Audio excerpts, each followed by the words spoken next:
It's a nice, healthy chip stack for Andy Black, who's getting up there to contest against Andreas Jurbeck, the chip leader. And De Wolf falls back in the pack. Pass. Pass. Pass.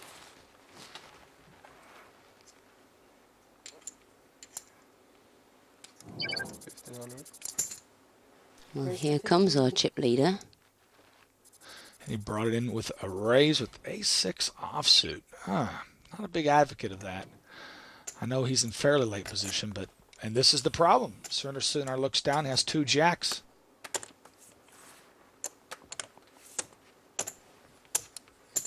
He flat calls with the 2 jacks. Flat calls. Well, you know, also you have to take in consideration, I think he knows that, or he believes that he can outplay Jurbeck after the flop. Why get him off of a hand that he already has beat or possibly even dominated?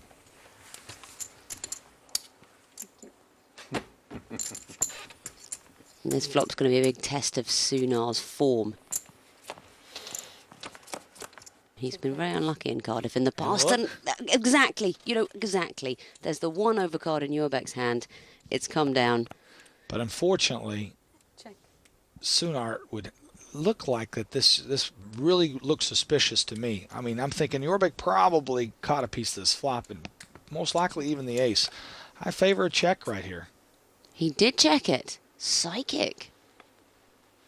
And I wonder whether Jurbeck really has to bet his ace now. No, he doesn't want to find out whether his ace is any good. Well, at some point, we're going to see Surinder reach for chips and try to make a value bet, thinking he has the best hand. And I don't blame him. At this point, check to me twice, I'm probably going to bet too. Bet 1,800. He's bet just under half of the pot. Yeah, I don't think that's going to be enough to get Jurbeck off this hand. What does Jurbeck think he's up against? Oh, he's check raising. Wow. Now, I don't like that at all, Robert, because Sunar's only going to call with a bigger ace. That's the problem here. You can only get called by a bitter hand. I hate that raise. I love a check call there, but I don't like a check raise. I mean, the fact is Sunar has either got an ace or he hasn't, and if he does, he's certainly got a better kicker than a 6. Now, I think he's got to pass this. He hates the fact that the ace is there. He's nostalgic for the good old days before the flop when he had 2 jacks and there was no overcard. I feel sure he's passing. Yeah, he's gone out of the way. Jurbeck really put his head in the lion's jaws there. They didn't clang shut, but they could have done.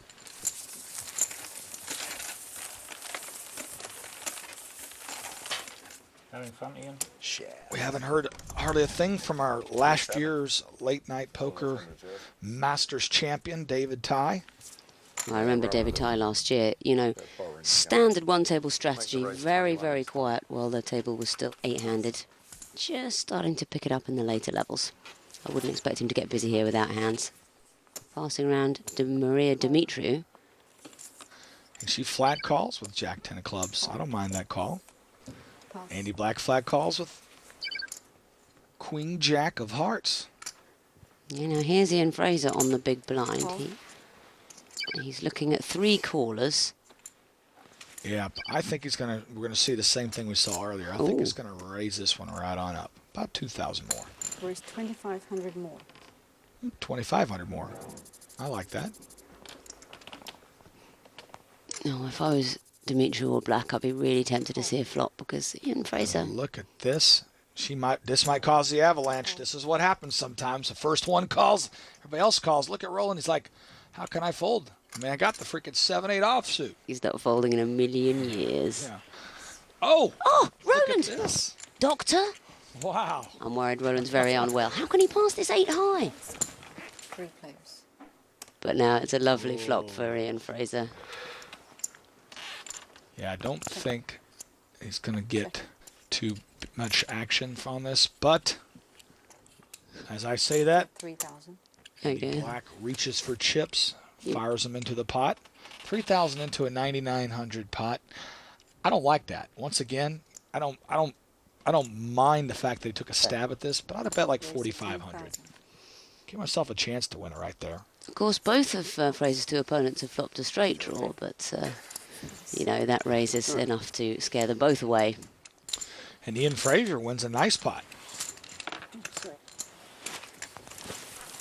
Looking at Ian Fraser's juicy chip stack there, those reds are worth $100. The greens are $500. Purple chips are $1,000. And that cheeky little stack of dark blue chips in the front, they're worth $5,000. Yeah, I think the title Late Night Poker would be fantastic for me to win.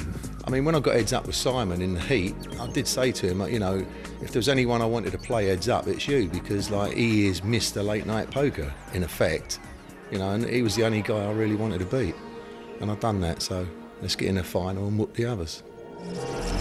Blinds are up to a juicy 500 and 1,000. That'll start to become irresistible for these thieves when they see it out there before the flop. Dexterous digits of Reese Thorpe on the deck.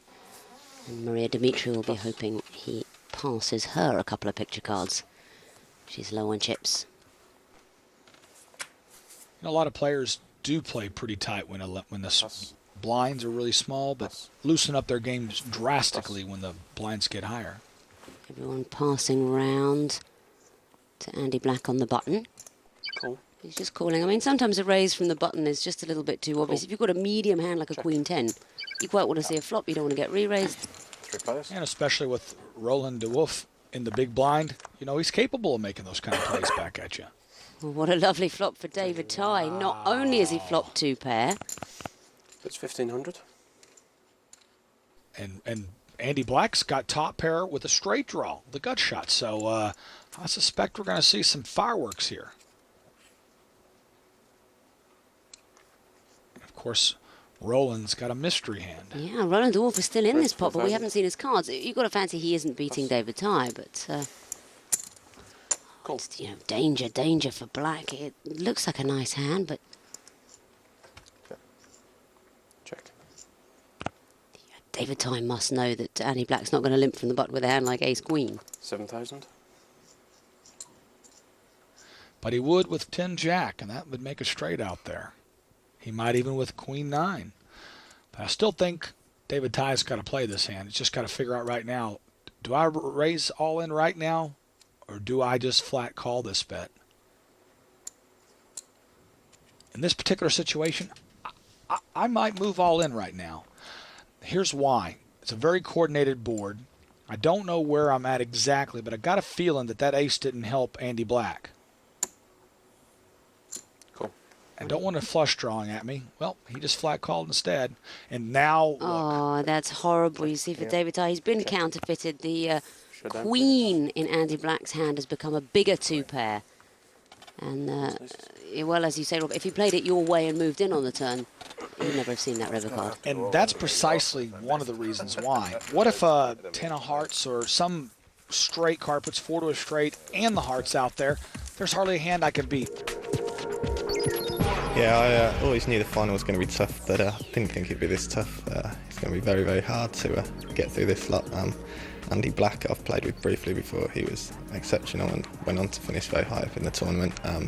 Roland, played against him on one table and he completely destroyed me, so I haven't really got a great record against these players, the ones I have played. Just got to put that out of my mind really and give it a go today. There are 8 players still in contention. The Party Poker Late Night Poker final table. The button is with Roland de Wolf. That means first to speak is going to be Surinder Sunar. Pass. He folds under the gun. Maria Dimitri. Oh, she's found the ladies. Ooh, Raise to 3,000. I don't blame her. I would too if I had 2 queens. And Andy Black instantly says, 9. re-raise. Oh, With 2 cowboys. Oh no, it's the boys against the girls. this is just horrible for Maria Dimitri because, you know, she's low on chips, Robert. She may move all in here. I don't blame her if she did. I know she doesn't have the best hand, but situational analysis says that, wow, this is a bad spot for Maria Dimitri. I've got to tell you, Andy Black said to me before the match he broadly believes that women are weaker poker players than men. I don't think they can watch the rest of the hand. Oh, no. No, don't do it. Don't prove him right, Dimitriou. Oh, my gosh.